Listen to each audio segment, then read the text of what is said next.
बिस्मिल्लाहिर्रहमानिर्रहीम। अस्सलाम वालेकुम viewers, welcome back to food segment. उम्मीद है आप सब खैरियत से होंगे। आज हम आपके लिए लेके आए चॉकलेट सॉस की रेसिपी। तो चलिए शुरू करते हैं। जितने भी आपके अज्जाए हैं इस चॉकलेट सॉस की तैयारी के लिए, वो डिस्क्रिप्शन बॉक्स में आपको उनकी मिकदार और रेसिपी सब कुछ डिटेल में मिल जाएगा। तो अगर आपको वीडियो में कोई बात समझ नहीं आती तो आप डिस्क्रिप्शन बॉक्स को रेफर कर सकते हैं। तो सबसे पहले मैंने यहाँ पे एक नॉन स्टिक पैन ले लिया है। सबसे छोटे साइज़ वाला जो था मेरे पास, मैंने वो इस्तेमाल किया। आप इससे बड़ा भी इस्तेमाल कर सकते हैं। 3/4 कप इसके अंदर गया है दूध। तकरीबन 130 मिलीलीटर ये बन जाता है। और ये फुल क्रीम मिल्क था, यानी इसमें से मलाई लगनी की हुई थी, तो ये वो वाला दूध है। ठंडा दूध लिया है हमने। उसके अलावा 2 खाने के चम्मच इसके अंदर जाएगा कोको पाउडर और 2 चाय के चम्मच मैदा। कोको पाउडर कोशिश करें कि आप अच्छे वाला सोर्स करें जिसके अंदर फ़ैट की रेशो थोड़ी ज़्यादा होती है। अच्छी कंपनी का इस्तेमाल करेंगे तो और अच्छी बात, और मज़े की सॉस बनेगी। इनको आपने छान लेना है। यहाँ पर मैंने स्पैचुला की मदद से दोनों को इकट्ठे छान लिया। अब आपने इसको करना है whip।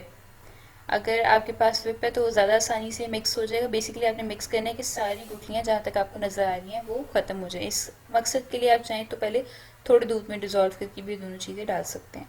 अब इसके अंदर 3 खाने के चम्मच जाएगी चीनी और 1/4 चम्मच जाएगा इसके अंदर चाय का चम्मच नमक का। अगर आप चाहें तो नमक की मिकदार कम कर सकते हैं। इन सब चीज़ों को आपने चूल्हे के ऊपर अच्छी तरह से पका लेना है। हल्की आंच पे आपने पकाना है और लगातार आपने इसके साथ विस्क चलाती रहनी है। तो बेहतर है कि आप जो है, मैंने आपको जैसे कि बताया कि मलाई वाला दूध इस्तेमाल करें, क्योंकि आपको यहाँ पे थोड़ी चिकनाई ऊपर नज़र आ रही होगी। इसकी वजह ये कि हमने इसके अंदर मलाई वाला दूध इस्तेमाल किया है। इसको आपने लगातार वेप करते रहना है। जब आप हल्की आंच पर आपने रखना है, ज़्यादा तेज़ आंच करेंगे तो गुठलियाँ बन जाएंगी। जब इस तरह की कंसिस्टेंसी आ जाएगी और उबाला आ रहा होगा लगातार, उसका मतलब ये आपकी सॉस तकरीबन तैयार है। चूल्हे से आपने उतार लेना सॉस को। अभी गरम गरम ही है। इसके अंदर हमने डालना है 1 खाने का चम्मच क्रीम, या हैवी क्रीम जिसे कहते हैं। बेसिकली जो व्हिप करने के लिए, व्हिपिंग क्रीम बनाने के लिए इस्तेमाल होती है वो वाली क्रीम, या इसकी जगह आप मक्खन का इस्तेमाल भी कर सकते हैं। तो यहाँ पर आप इसको मिक्स कर लेंगे चूल्हे से उतारने के बाद, और ये बड़ी बेहतरीन आइडियल सी तैयार है। इसको आप किसी बाउल में ट्रांसफ़र कर लें और ठंडा करके इस्तेमाल करें तो ये बहुत अच्छा लगेगा। अलबत्ता बाउल में ट्रांसफ़र करने से पहले आप इसको छान लेंगे, ताकि इन केस अगर कोई गुठलियाँ रह गई हैं, जैसे कि हमने पहले कोशिश की थी कि ना रहें, लेकिन फिर भी चांसेस होते हैं कि गुठलियाँ अंदर कोई रह गई है, तो वो क्लियर हो जाए। तो यहाँ पे तकरीबन ये सारा छान लिया और आपने देखा थोड़ी सी गुठलियाँ थी इसके अंदर, लेकिन इनको भी अलग कर लेना बेहतर ही होता है।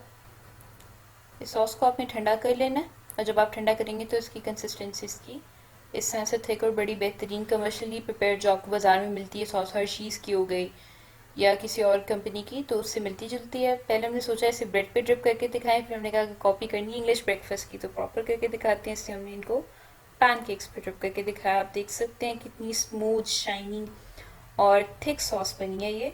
तो चीनी की मिकदार जो है वो अपने टेस्ट के लिहाज से ज़्यादा या कम कर सकते हैं इस रेसिपी के अंदर। इसी तरह नमक की मिकदार भी आप कम कर सकते हैं इसके अंदर।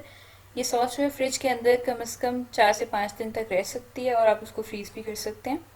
आपको पसंद आए तो वीडियो को लाइक, शेयर और सब्सक्राइब करें।